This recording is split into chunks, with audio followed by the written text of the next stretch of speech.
کیا آپ کو معلوم ہے کہ وہ سرخ رنگ کی گائے جس کا ذکر 4 آسمانی کتابوں میں سے ایک کتاب تورات میں ہے، وہ لال رنگ کی گائے امریکہ سے اسرائیل آ چکی ہے۔ اس کی قربانی کی جگہ بھی متعین ہو چکی ہے، اور سب سے زیادہ حیران کرنے والی بات یہ ہے کہ اسرائیل نے تھرڈ ٹیمپل یعنی تیسرے ہیکل سلیمانی کا نقشہ میز پر بچھا چکا ہے۔ لیکن سوال یہ ہے کہ آپ کے دل و دماغ میں یہ بات گردش کر رہی ہوگی کہ اس لال رنگ کی گائے سے مسجد اقصی کا کیا تعلق ہے؟ آخر اس ریڈ کلر کے جانور سے مسجد اقصی کو کیا خطرہ ہے؟ اسرائیل کے نقشے پر ایک تاریخ درج ہے جو آج تک پوری دنیا سے چھپائی گئی ہے۔ لوگ یہ سمجھتے ہیں کہ مسجد اقصی کی جنگ صرف گولی اور بارود کی ہے، اور مسجد اقصی کی دیواروں پر صرف گولیاں چل رہی ہیں، لیکن کیا یہ حقیقت ہے؟ ہرگز نہیں، بلکہ اصل کھیل تو زمین کے نیچے کھیلا جا رہا ہے۔ جس وقت آپ یہ ویڈیو کو دیکھ رہے ہیں، ٹھیک اسی وقت مسلمانوں کا قبلہ اول یعنی مسجد اقصی کی بنیادوں میں مشینیں چل رہی ہیں۔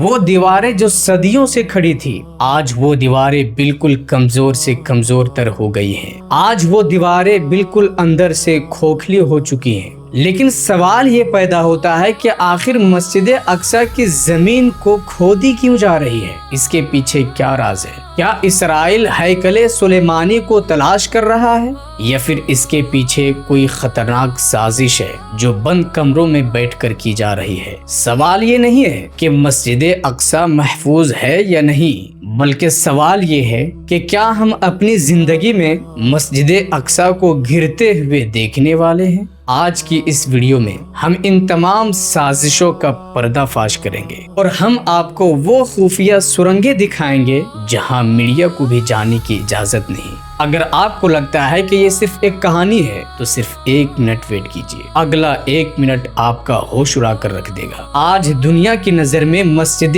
اقصی ایک تاریخی عمارت ہے، لیکن یہ ایک مسلمان کے لیے اس کے وجود کا حصہ ہے۔ یہ مسلمانوں کا ایمان ہے۔ یہ وہ جگہ ہے جس کا ذکر اللہ تبارک و تعالی خود قرآن میں فرماتا ہے، سبحان الذی اسری بعبدہ لیلا من المسجد الحرام الی المسجد الاقصی۔ یہ وہ مبارک مقام ہے کہ اسلام کی ابتدائی زمانے میں مسلمان کعبہ کی طرف رخ کر کے نماز نہیں پڑھتے تھے، بلکہ اسی مسجد اقصی کی طرف رخ کر کے نماز پڑھتے تھے۔ یہ وہ مبارک مقام ہے جب پوری دنیا سو رہی تھی، تب کائنات کے پیغمبر اعظم ہمارے نبی حضرت محمد مصطفیٰ صلی اللہ تعالی علیہ وسلم کا سفر معراج یہیں سے شروع ہوا۔ یہ وہ مبارک مقام ہے جس کے صحن میں حضرت آدم سے لے کر کے حضرت عیسیٰ تک تمام انبیاء کرام جمع تھے، اور امام کون تھے؟ کائنات کے پیغمبر اعظم حضرت محمد مصطفیٰ صلی اللہ تعالی علیہ وسلم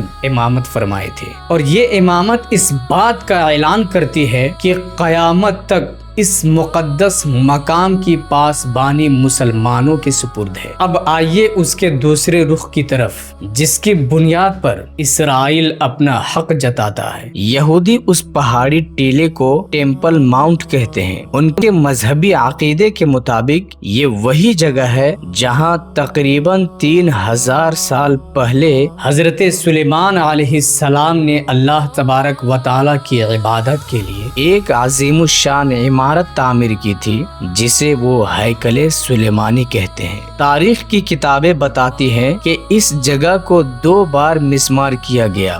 بخت نصر نے، اور دوسری بار 70 عیسوی میں رومیوں نے اس عبادت گاہ کو جلا کر راکھ کر دیا، اور یہودیوں کو اس شہر سے نکال دیا گیا۔ آج مسجد اقصی کی مغربی سمت کی بیرونی دیوار کا ایک حصہ باقی ہے، جسے یہودی مغربی دیوار یعنی دیوار گریا کہتے ہیں۔ ان کے نزدیک یہ ان کے قدیم ہیکل کی آخری نشانی ہے، جہاں وہ کھڑے ہو کر صدیوں سے اپنے بچھڑے ہوئے جاہو جلال کا ماتم کر رہے ہیں۔ لیکن اصل کہانی یہاں ختم نہیں ہوتی۔ یہودیوں کے انتہا پسند گروہوں کا یہ پختہ ایمان ہے کہ ان کے مسیحا کی آمد تبھی ممکن ہے جب اس مقام پر تیسرا ہیکل تعمیر کیا جائے گا، اور یہ تعمیر